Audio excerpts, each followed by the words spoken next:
আমরা মূলত প্রতিটা শব্দ পড়াবো না, জাস্ট আপনাদেরকে একটু কিভাবে আপনি লিখবেন, লেখার জিনিসটা জাস্ট একটু দেখায় দিচ্ছি। জি বলেন। স্যার 182-তে হচ্ছে 6 বছরের কথা বললেন সর্বোচ্চ, জি। আর 48-এ তো 12 বছর, তাহলে এই দুইটার মধ্যে কি সম্পর্ক? সম্পর্ক না, 182-তে বলা হয়েছে যেটা নিবন্ধন করা প্রয়োজন, যেই ডিক্রিটা নিবন্ধন করতে হয়। যেমন আমরা বললাম জি। যে রাষ্ট্রীয় অধিগ্রহণ প্রজাস্বত্ব আইনের ডিক্রিটা নিবন্ধন করতে হয়, তো সেটা জারির জন্য আপনার 6 বছর। আর যেটা নিবন্ধন করার প্রয়োজন নাই সেটা হচ্ছে 3 বছর। আর আমরা ওই জি। জিনিসটা এতক্ষণ আপনাদেরকে বুঝাইলাম যে সিপিসিতে যে 12 বছরের কথাটা দেওয়া আছে। নর্মালি এই যে ডিক্রি জারির প্রথম দরখাস্ত 3 বছরের মধ্যে দিতে হবে, এটা আইনের কোথাও কিন্তু উল্লেখ করা নাই, বুঝছেন কিনা, কোথাও উল্লেখ করা নাই। এখন এটা একটা কাস্টম হিসাবে তারা দুইটাকে তুলনা করে ব্যবহার করে যে আপনারা 12 বছর সময়সীমা দিচ্ছে, এর মানে এই না যে আপনি 12 বছরে করবেন। আপনারা ওই 182 অনুযায়ী 3 বছরের মধ্যে অ্যাটলিস্ট আপনারা প্রথম দরখাস্তটা দিতে হবে। যদি কোনো কারণবশত ওই দরখাস্তটা বাতিল হয়, রিজেক্ট হয়, অথবা আপনি পরবর্তী না নেওয়ার কারণে আদালত খারিজ করে দেয়, তাহলে ওই 12 বছর সময়ের মধ্যে আপনি যতবার খুশি নতুন নতুন অ্যাপ্লিকেশন দিতে পারবেন, বুঝছেন কিনা, এটাই আর কি। স্যার 3 বছর আর 12 বছর তো হলো, তাহলে 6 বছরটা কোথায় গেল? না না, আপনি কথাটা বুঝেন নাই। তাহলে প্রথমে আমরা আপনাকে ক্লিয়ার করছি যে প্রথম দরখাস্তটা 3 বছরে দিতে হবে। কোনো আইন কোনো বিধিমালা এটা উল্লেখ করা নাই, কথা বুঝছেন কিনা, এটা একটা ডিবেটেবল বিষয়। যে আমি প্রথমে ওইটা বললাম যে আমার তো 12 বছর সময় দিছে, তাই না, সিপিসির 48।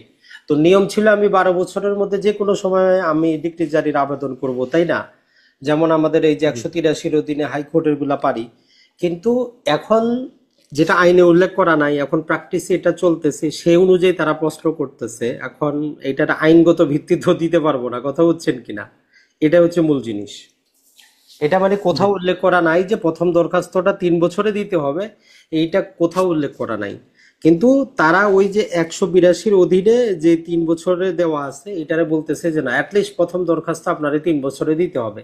না হইলে যারা আইন তৈরি করছে তারা কেন আপনার এই 3 বছরের কথা উল্লেখ করবে, তারা তো 12 বছরে দিয়ে দিতে পারতো, তারা কেন দেয় নাই। তো যাই হোক, আমরা অত ডিবেটেবল বিষয়ে যাব না, জাস্ট আপনাদেরকে একটু বললাম যে এটা আসলে কোথাও লেখা নাই। এখন প্রথাগতভাবে যেহেতু আমরা পড়ে আসতেছি, পরীক্ষা অ্যান্সার করতেছে, আপনার কাছে গাইড থাকলে দেখবেন যে সেখানেও গতবারের জুডিশিয়ারিতে সম্ভবত ছিল, সেখানে ওই অ্যান্সারটাই দেওয়া আছে যে আপনাকে কি করতে হবে, প্রথম 3 বছরের মধ্যে অ্যাপ্লিকেশনটা দিতে হবে। যদি সেটা কোনো কারণবশত ওই অ্যাপ্লিকেশনটা খারিজ হয়, বাতিল হয়ে যায় বা বিলুপ্ত হয়, তাহলে ওই 12 বছর সময়ের মধ্যে আপনি যতবার খুশি আপনি অ্যাপ্লিকেশনটা দিতে পারবেন। জি, বুঝতে পারছেন আশা করি। জি, থ্যাংক ইউ স্যার। এখন দেখেন তামাদি আইনের উদ্দেশ্য, ইতিহাস এবং তামাদি আইনের পরিধি, পদ্ধতি, এটা প্রতিটা শব্দ এখানে মুখস্থ করার মতো না, এটা জাস্ট আপনার ব্রেন থেকে লিখবেন। আমরা জাস্ট আপনাদেরকে কি করছি যে একটা ফরম্যাট দিলাম যে এইরকম করে আপনি লিখতে পারেন। প্রতিটা শব্দ এরকম করে লিখতে হবে এমন কোনো নিয়ম নাই, এমন কোনো কথা নাই। তবে যদি কোনো তথ্য বা কোনো সাল দেন এটা যাতে সঠিক হয়, এটাই হচ্ছে মূল কথা, আর কিছু আপনার দরকার নাই। প্রথমে তো আমাদের এর বেসিক ইতিহাসটা অলরেডি আমরা সবাই জানি যে আমাদের এই ভারতীয় উপমহাদেশে সর্বপ্রথম, এইখানে আমরা ওইটাই লিখলাম যে এই উপমহাদেশে সর্বপ্রথম 1859 সালে কি করা হয়, তামাদি আইন তৈরি করা হয় বা বিধিবদ্ধ করা হয়, কোডিফাই করা হয়, একই শব্দ। বা আপনি যদি দেন যে তামাদি আইনটা 1859 সালে সর্বপ্রথম পাশ করা হয়, কোনো সমস্যা নেই।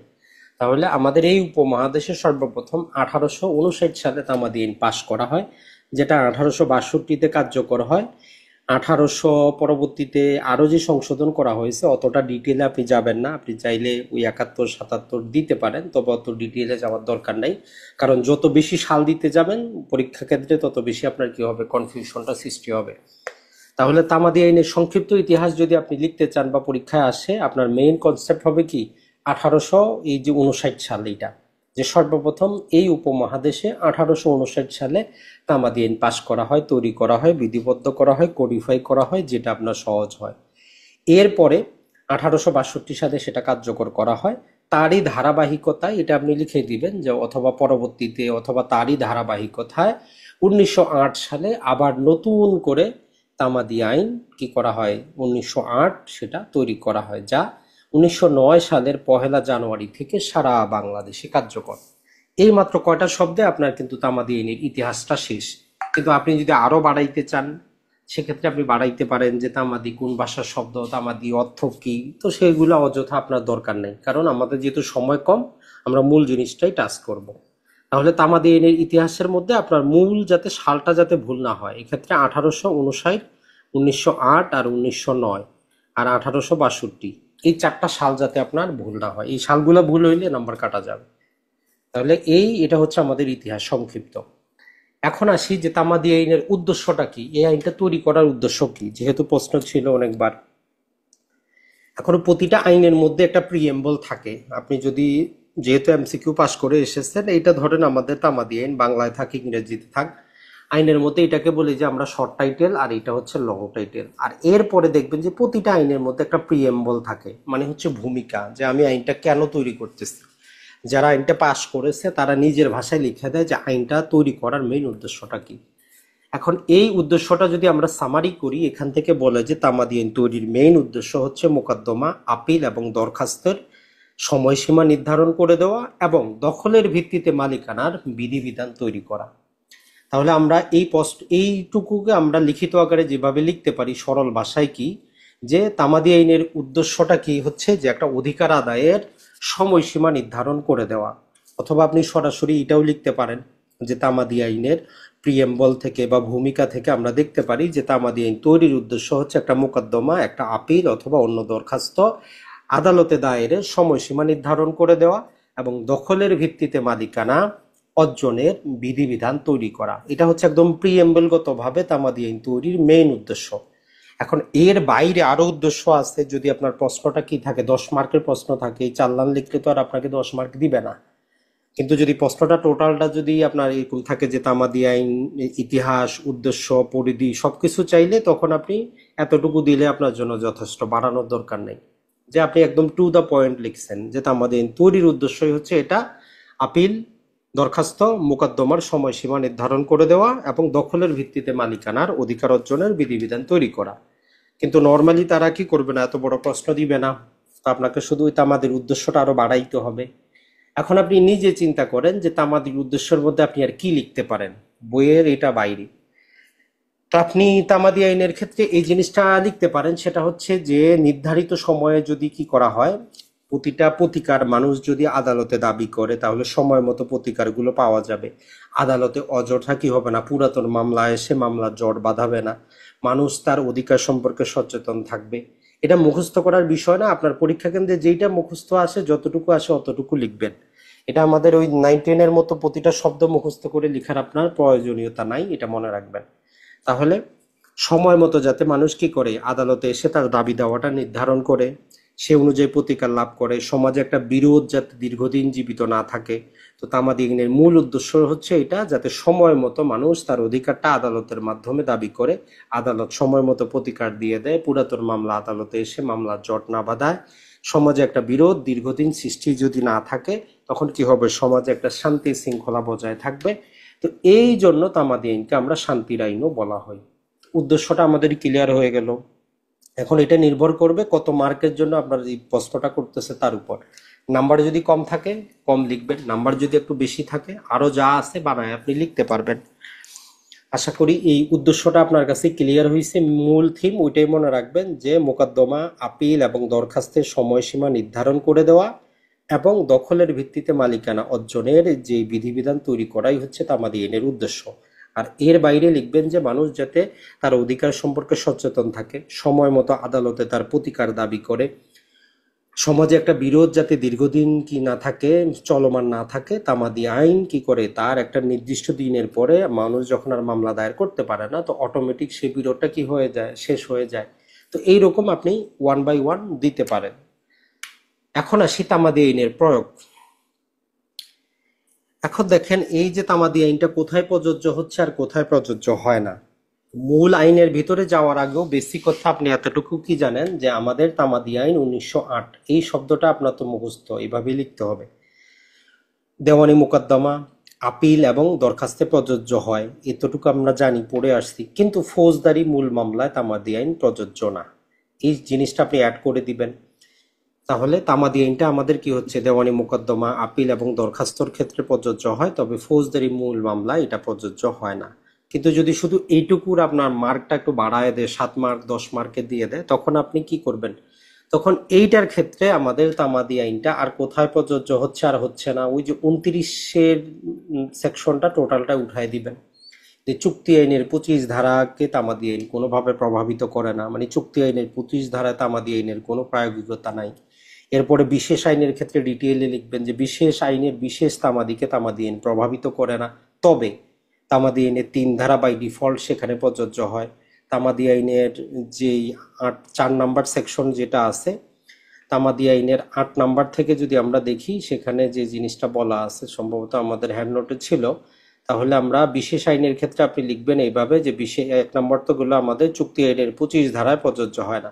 2 নম্বর হচ্ছে যে বিশেষ আইনের বিশেষ তামাদিকে তামাদি আইন প্রভাবিত করে না, তবে 3 নাম্বার ধারাটা আমাদের প্রযোজ্য হয়।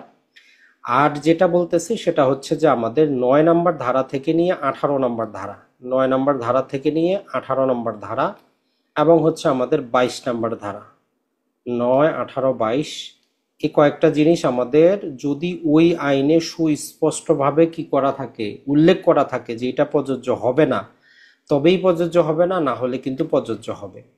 জাস্ট যদি আমরা দেখি সেটা হচ্ছে যে 4 নাম্বার ধারা, 9 থেকে নিয়ে 18 নাম্বার ধারা এবং 22 নাম্বার ধারা, এই কয়টা ধারা যদি বিশেষ আইনে উল্লেখ থাকতে হবে যে এই ধারাগুলা প্রয়োগ হবে না, যদি উল্লেখ করা না থাকে তাহলে প্রয়োগ করা যাবে, কোনো সমস্যা নেই। তাহলে বিশেষ আইনের ক্ষেত্রে তামাদি আইন কি হচ্ছে, তামাদি আইনের 3 ধারা সর্ব অবস্থায় প্রযোজ্য হয়, 4 নাম্বার ধারা এবং 9 থেকে 18 নাম্বার ধারা এবং হচ্ছে 22 নাম্বার ধারা যদি ওই বিশেষ আইনে স্পষ্ট উল্লেখ করা থাকে যে এই ধারাগুলা সেখানে প্রয়োগযোগ্য না, তবেই প্রয়োগ হবে, না না হলে যদি ওই আইন সাইলেন্ট যদি থাকে তাহলে অবশ্যই প্রয়োগ হবে।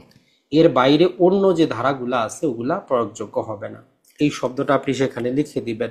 আর বাকি 2টা তো অলরেডি আমরা মুখস্থ করছি, সেটা হচ্ছে কি যে আমাদের যে বিবাহ বিচ্ছেদ আইন আছে, খ্রিস্টানদের বিবাহ বিচ্ছেদ অ্যাক্টের ক্ষেত্রে কি প্রযোজ্য না, তামাদি আইনটা আমাদের প্রযোজ্য না, ওই জিনিসটা আমরা দিয়ে দিব। আর একটা হচ্ছে যদি কি থাকে, ইজমেন্ট অ্যাক্ট বা সুখাধিকার আইন যদি থাকে, যদি প্রয়োগ থাকে, তাহলে তামাদি আইনের 26, 27 ধারা আমাদের জন্য প্রযোজ্য না। তো এইটা আপনি যদি মার্কটা বেশি থাকে তাহলে ওই 29টা কপি পেস্ট করে দিবেন, আর মার্ক যদি আপনার 2, 3 দেওয়া থাকে তাহলে এর বাইরে দেওয়ার আমাদের দরকার নেই। এখন যদি আপনার কাছে আসে যে তামাদি আইনের ফলাফল, মানে এই যে তামাদিটা যে দেওয়া হইলো এর ফলাফলটা কি, না দিলে কি হইতো বা ইফেক্টটা কি, তো নর্মালি যেটা সেটা হচ্ছে যে এটা আপনাকে কি করা হয়েছে, ওই যে 3 ধারাটাই মোটামুটি 3 আর 28 ধারা, 2টা আপনাকে কম্বাইন করে প্রশ্নটা করতেছে। অ্যান্সারটা আপনার ওই 2টা ধারা মাথায় রেখে অ্যান্সারটা দিতে হবে। তাহলে ফলাফল কি, আমরা তামাদি আইন 1908-এর 3 ধারা মোতাবেক আমরা কি জানি যে আমাদের দাবিগুলা খারিজ হয়ে যাবে যদি আমরা সময় মতো একটা মোকদ্দমা, একটা আপিল অথবা একটা দরখাস্ত দায়ের না করি। 3 ধারা মোতাবেক সেটা খারিজ হয়ে যাবে, বিচারক খারিজ করে দিবে, আমরা কোনো আইনি প্রতিকার পাবো না। তবে সে যে বিষয় অধিকার তা আমাদের বিনষ্ট হয় না। তাহলে তামাদি আইনের আরেকটা এখানে কিন্তু প্রশ্ন, সেটা হচ্ছে যে তামাদি আইন কি করে না, আপনার অধিকারকে বিনষ্ট করে না, শুধু অধিকার আদায়ের আইনগত পন্থাকে বিনষ্ট করে, যেটা কোর্ট আর কোর্ট সম্ভবত এর আগের বারে ছিল যে তামাদি আইন আপনার অধিকারকে বিনষ্ট করে না কিন্তু অধিকার আদায়ের পন্থাকে বিনষ্ট করে ব্যাখ্যা করেন। তো সেইটাও আপনি চাইলে এখানে দিয়ে দিতে পারেন যে একটা খারিজ হইলে আপনার অধিকার বিনষ্ট হয় না, তবে 28 ধারা মোতাবেক অধিকারের সাথে সাথে সম্পত্তিতে মালিকানাও বিনষ্ট হয়, এই জিনিসটা আপনি দিয়ে দিবেন। তাহলে আপনার মোটামুটি এখান থেকে যেভাবে আপনার প্রশ্ন করুক আশা করি আপনি অ্যান্সার করতে পারবেন যে তামাদি আইনের ইতিহাস, তামাদি আইনের উদ্দেশ্য, আইনের প্রয়োগ, আইনের ফলাফল। ফলাফল যখনই লিখবেন মনে রাখবেন 3 নাম্বার আর ওই যে আমাদের 28 নাম্বার, ওই 2টা মাথায় রেখে ফলাফলটা লিখবেন। আর যদি আপনাকে ওই যে প্রশ্নটা সম্ভবত এখানে আমাদের অ্যাড করা হয় নাই, যেটা বললাম যে তামাদি আইন আপনার অধিকার খর্ব করে না কিন্তু অধিকার আইনগতভাবে আদায়ের পন্থাকে খর্ব করে। তো এইটার ক্ষেত্রে আমরা গত ক্লাসে উদাহরণ দিয়ে বুঝিয়েছি যে ধরেন যে 3 বছরের মধ্যে আপনি টাকা আদায়ের জন্য আদালতে যায় মামলা দায়ের করতে পারবেন, আমার কাছ থেকে আপনি গেলেন না, তো আইনগতভাবে আর আপনি ওই টাকাটা আমাকে বাধ্য করতে পারতেছেন না, কিন্তু আমি যদি স্বেচ্ছায় আপনাকে দিয়ে দেই আপনার এটা নিতে কোনো বাধা নেই, মানে আইন আপনাকে বারণ করে না যে আপনি টাকাটা নিতে পারবেন না, মানে আপনার অধিকারটা বিদ্যমান ছিল, বিদ্যমান আছে, বিদ্যমান থাকবে, কিন্তু আইনগতভাবে আপনি আদায় করতে পারবেন না। তো এইটাই হচ্ছে আমাদের মূল জিনিস। আর এটার ব্যতিক্রম হচ্ছে আমাদের 28 ধারা। 28 ধারা বলে যে আপনার অধিকারটাও থাকবে না। 12 বছরের মধ্যে যদি আপনি দখল উদ্ধারের মামলা দায়ের যদি না করেন, তাহলে আপনার আইনগত পন্থার পাশাপাশি আপনার অধিকারটাও বিনষ্ট হয়ে যাবে, এখানে নতুন মালিকানা সৃষ্টি হবে।